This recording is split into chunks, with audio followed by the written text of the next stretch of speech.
Hey guys, it's Celine again. It's still Monday in the afternoon, a bit later. This is my version that I made myself a couple of years ago out of yew wood of what at the time certainly I felt a black Madonna would be like. Okay? It's not a copy of anything, it is just an image of a female, rather older female figure with a kind of a figure of a child in her lap. And I suppose I made it in response to some of the books I was reading, some of the articles I was reading. I have shown this before, by the way, on my channel. I find now that I've actually visited a few real Black Madonna shrines in France, as I mentioned or explained in my other big witchy check-in just now, that this is it's not a bad piece of work as such. Because Black Madonnas certainly aren't about, they don't have to be, they can be beautiful, but they don't have to be graceful or charming or appealing necessarily. So I've got a couple of thoughts about that, and I want to put them in a video, and just you do with this whatever you like, you know. If this is your thing, it's going to be interesting. If not, you can exit anytime. I worked on this as best I could, with my sense of, creating a 3D, especially her face, in a way that's more or less 3D. It was quite difficult. The wood is also, this is yew wood that was partially burnt, as you may see here. Still very tough. So I used chisels and so on, and I worked on this for days. And there's a couple of layers of paint over the sides here. This is painted, so this isn't the natural wood color. It's actually gold and silver kinds of paint. And there's a tiny bit of paint sheen over the front, so just to bring out a bit more of the shine on different parts of her, so that you get more of a sense of 3D actually. That worked rather well. I suppose it's an artist's impression, if to be honest, okay? That's what it is.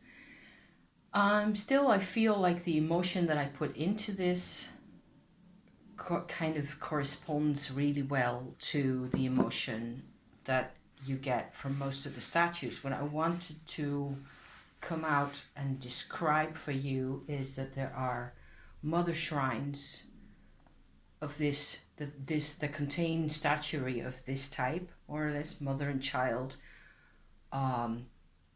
very old statuary often, all over Europe, also in the Netherlands, especially in the south part of the country, Catholic areas, all the way into the east of Europe, and all the way, funnily enough, I don't think I've seen any dark Madonnas in Italy at all. Ever. I have not. There are a few, but they're like very special, very specific. It's not like they're all over the place. However, there is figures like, more or less like this one, or of a similar type, that are definitely connected in the mythology of the statue or statuette.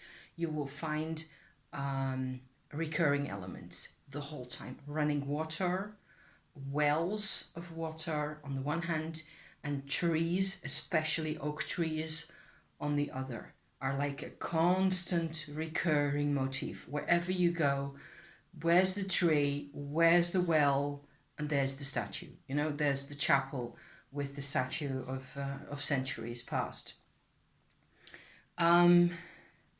There's the other thing that I've noticed, a couple of things that I've just noticed, and they're just random thoughts that to me keep sort of buzzing around my brain. What I'm struck by each time is that what it looks like to me at this point, okay, is that you come to a area of worship like this, a religious area, okay? an area that has been in use for religious worship for a couple of centuries. There are a couple of sort of alleyways or venues that are open, and it's going to be happening. The effect or the relationship that you can have or build up with this area will vary a lot depending on which type of setup it is that we're dealing with. And that's what is fascinating me, because it looks like, okay, this is my analysis, these are my words. It looks like this is a very ancient form of mother worship or ancestor worship, if you like. I don't even like those words that much because they put a label on it. I don't like there to be a label because I'm not sure that's what's supposed to be meant here. I think these kinds of figures are extraordinarily relevant to us as people, certainly in Europe and Western white Caucasians, mainly, especially women. We still want this. I still want this. I was not brought up a Catholic.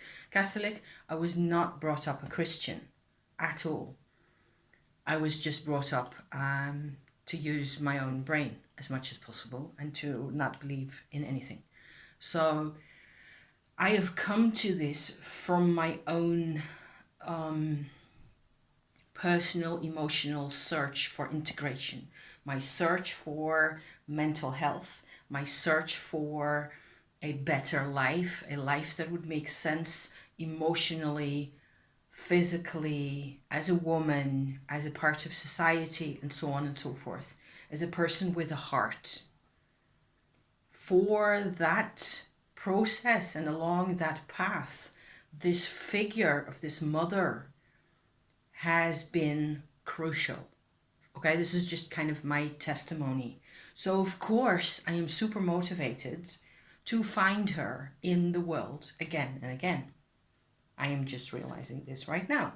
Okay, I often realize things as I am talking about them, which is why I have this channel. So I can talk about things and then, maybe some of this is actually even relevant to other people as well. Who knows, it happens. So yeah. So this figure has been super relevant. She's been watching over me in a way in different, there's different sort of versions of her that watch over me in different phases of my life.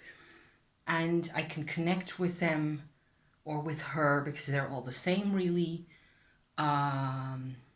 Depending on what it is that I need at whichever point. I can also forget about her for weeks. It's fine, but I can always come back to her. And funnily enough, my first of all Mother Mary experience that I had that really sort of made the decision for me, if you like, was that I went to my local Lourdes shrine, which is the other town over yonder, a couple of miles on the bike in the winter, in the cold. It was freezing. And I sat there and cried because I was really miserable, and we'd had just a huge boatload of problems in the years beforehand, and I was completely at a loss what to do with myself or with my life or any of it. And I sat there, and when I biked back home, I heard this little voice in my head that said, "You belong. You also belong."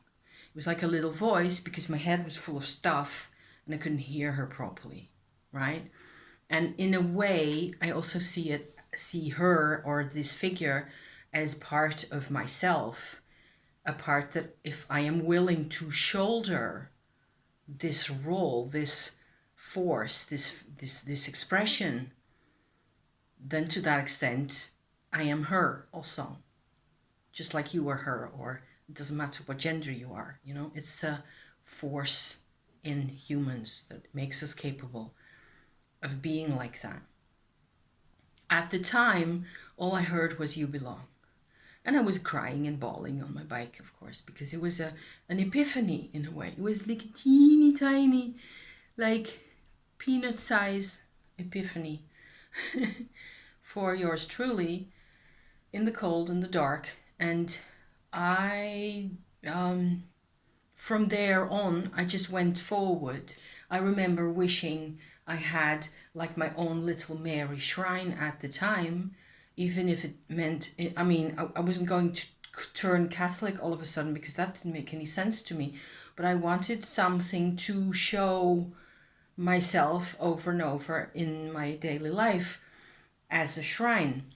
And as I came back home to my backyard here, outside my gate of my yard, I found this sitting in the dust, which is a Lourdes keychain. It's totally plastic. I found this and I stood there for 2 or 3 minutes gaping like, this is incredible. I was asking for a personal shrine. I wanted a personal shrine. This is what was given to me the very same day. This is kind of stuff that happens to me. So from this one to the dark one is a couple of steps at least. I have noticed I've visited a lot of shrines in all sorts of places in the Netherlands and outside, and I've noticed levels of ease of interaction with this crucial figure, and that's what I'm trying to talk about here. Okay, so one thing that strikes me over and over again over here, and in lots and hundreds, thousands of other locations around this continent, there's shrines, often smaller ones, that are dedicated to this mother figure, to the Mother of God. Okay, the mother and child figures are the main characters in the shrine at that point. Okay, it's often a relatively small shrine. There's probably a whole lot of church history behind all this that I know nothing about because it's not really my culture. And then in those shrines, as they become chapels, develop and grow a bit bigger. They don't have to become huge. You often get other saints figures, other story-like figures. There's Christ, there's the cross, there's the Christ in his mother's lap as he's taken down from the cross, and so on.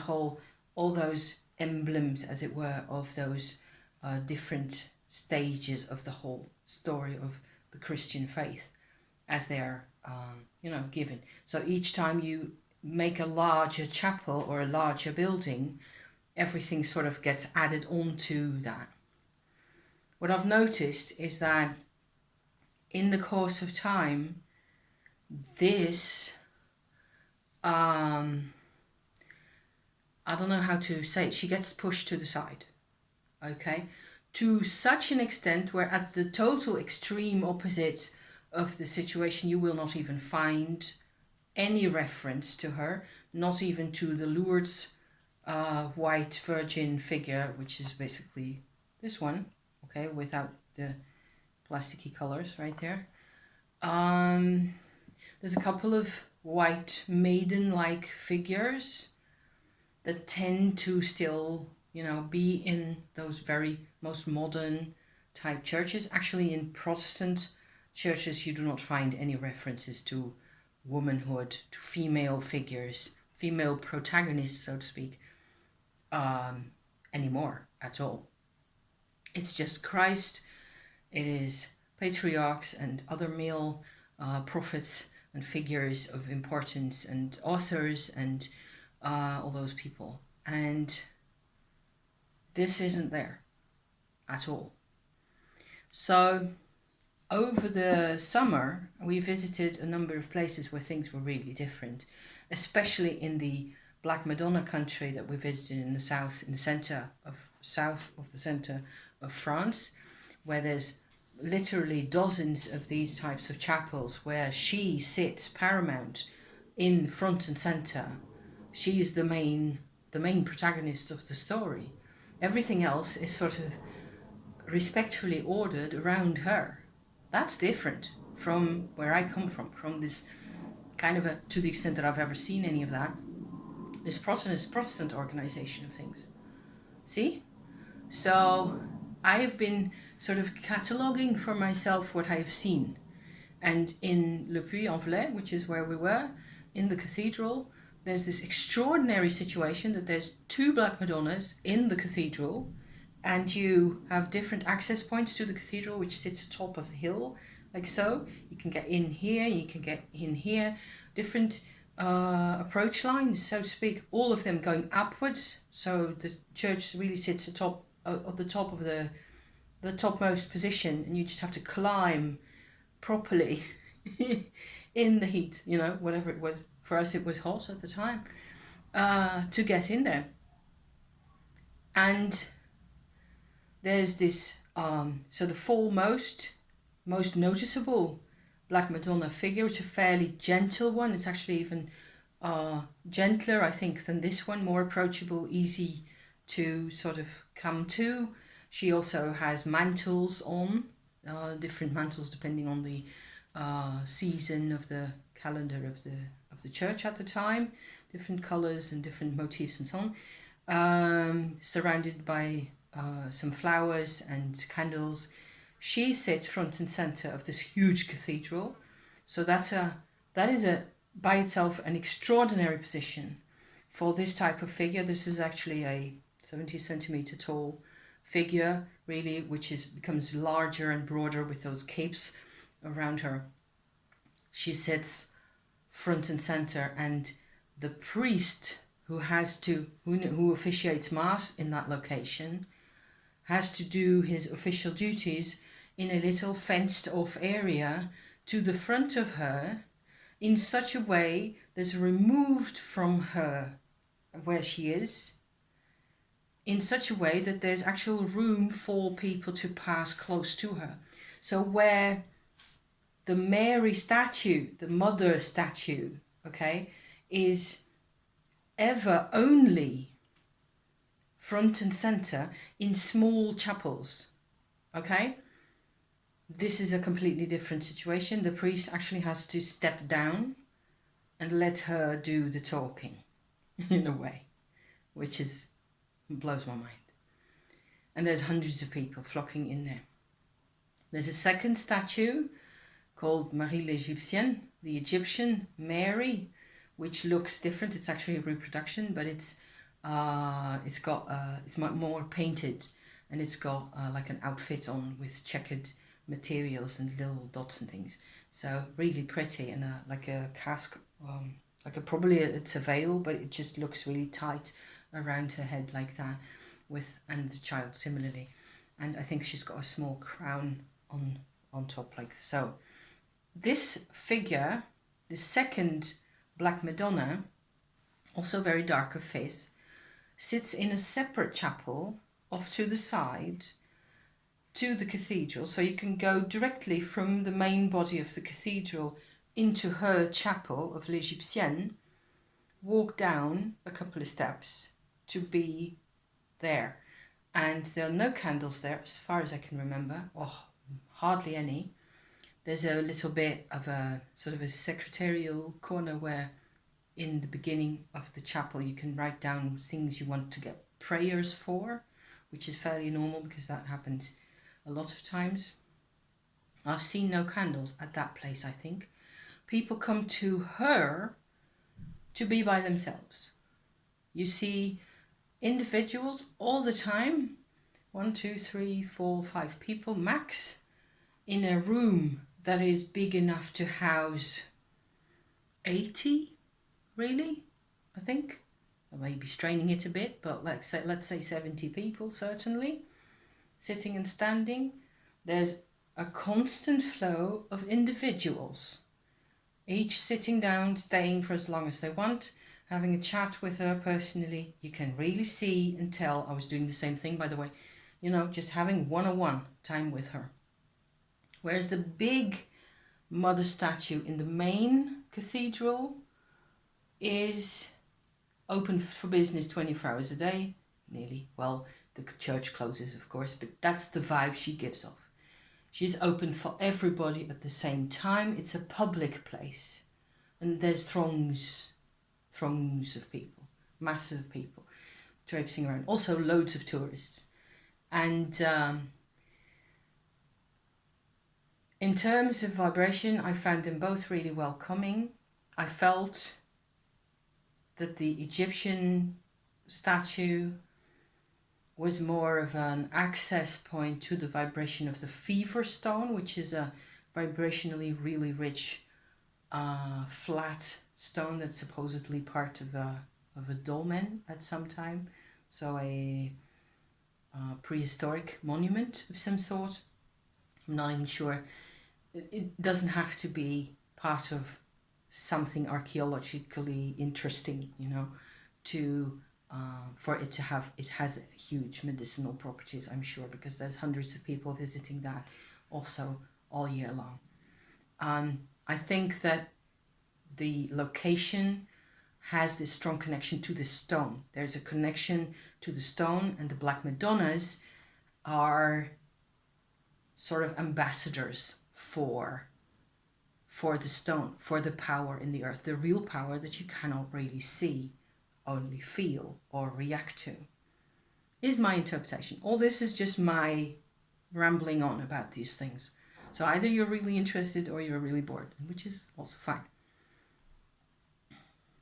We visited a third Black Madonna, which was the most impressive and completely hard to capture in words kind of experience I've ever had in that kind of a front, except that I have been in that space-time before at a shrine here in the Netherlands, but it lasted for a second or two only in there, because there's no, like, it's like this, okay? It's like the building that the statue sits in, and so the building itself, the thing itself, and the location that we're at, this whole surrounding area. And on top of that, the position that the statue has, or holds, I should say, within the structure, whether it is splat in the middle, front and center, whether it's off to the side, or whether it's actually almost completely hidden. And so also, how large is this building? How many people come here? This whole thing creates like a condensating kind of a machine. It becomes a carrier wave for a vibration that is actually different, that is deeper. And I'm picking up myself as I visit these places. I am picking up on the levels, the different levels of the vibrations, which is really neat. And so maybe that's why I wasn't brought up a Christian, because I don't have any of the, not really any of the ideas or any of the limitations I'm supposed to believe up to here and not beyond, because I'm a woman or whatever, you know. I can just listen to what I'm picking up. And it's fascinating to me that to see that another example that we visited, a huge old cathedral in Épinal in France, way more north, you know, so like closer to here and about halfway between, I suppose, sorry, I've been talking a lot, between Le Puy-en-Velay and my hometown here. Halfway between those would be Épinal, more or less, give or take. There's a huge old 12th century or 13th century basilica decorated with, it's got pillars and columns everywhere. It's gorgeous. Decorated with stone carved oak leaves everywhere, because there's a Madonna statuette that was found in an oak tree, same as always, but it's this size, like tiny. So I've actually got a statuette myself that I made out of a stick years ago, long before this one, that I can wear as a pendant. This one is in the basilica, is like the size of something you could wear as a pendant. It's got a silver decoration around it, and it's sitting inside like a shrine type surrounding. Got a rack in front of it that you can stick candles in that are actually burning there.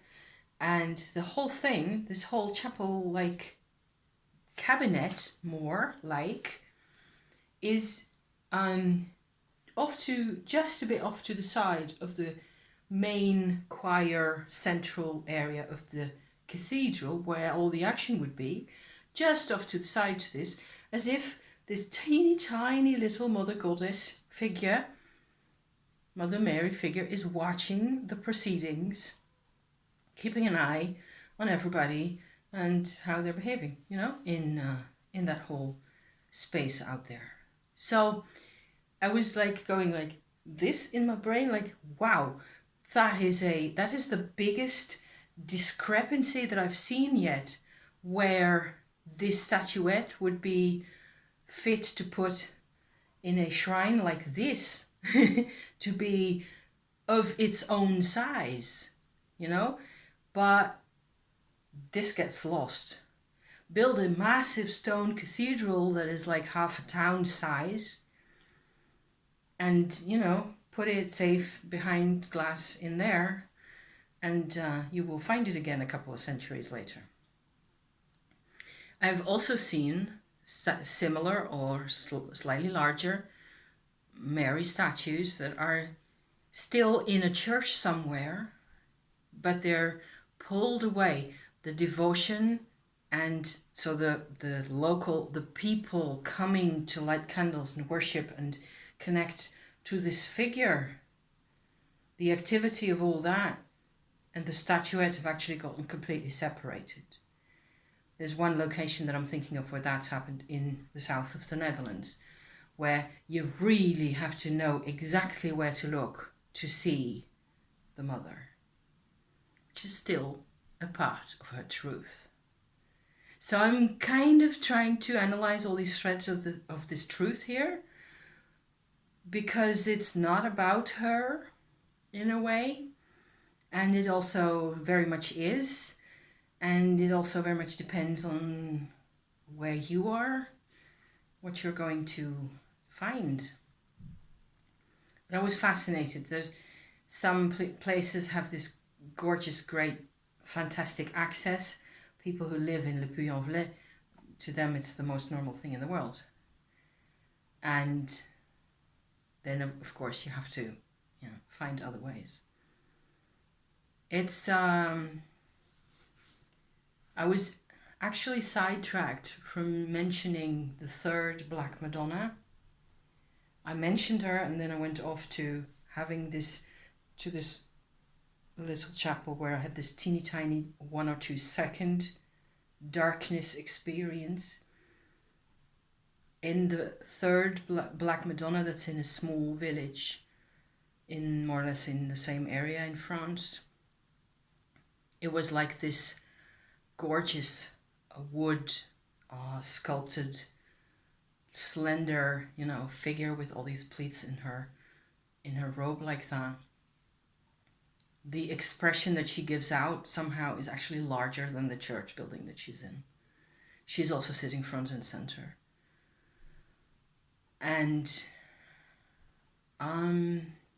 it's somehow super emotional for me. So, strangely enough, I don't cry in those places. I'm just in awe, and I'm just trying to absorb as much as possible. I love her, I suppose. I'm safe. I'm not scared, and she doesn't hurt me. Maybe because I've been through all that. I don't know. Maybe it connects just simply with this one. So, a long story. Thank you for watching. I'm going to sort of stop here. Is it half an hour? Gosh, yeah. I was just so interested. The shape of the venue where things are where you're encountering these things that are actually of crucial religious, human importance, depending on how you fill that in for yourself, of course.